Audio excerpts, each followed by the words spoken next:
Ini ndiri musikana wechidiki. Vabereki vangu vanhu vane tunhu twavo and businesses here in Cape Town, both nekuZimbabwe, cars, houses nezvimwe zvakawanda. Asi pamba pedu ndinoti ndikasarara usiku hwose, beiti ndiri kuona hangu TV okuverenga mabooks angu, mama vanomuka vachirwara kuseni kwacho.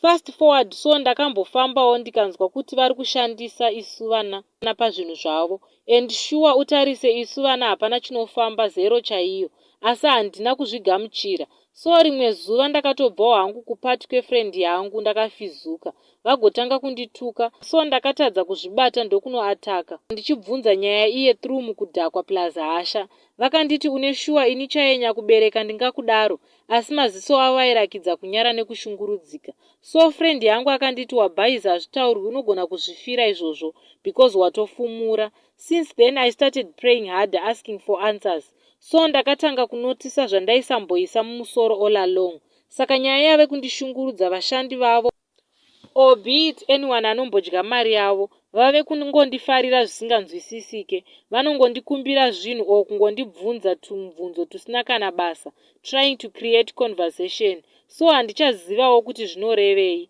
Pangu hapasi papera here. Please help me guys.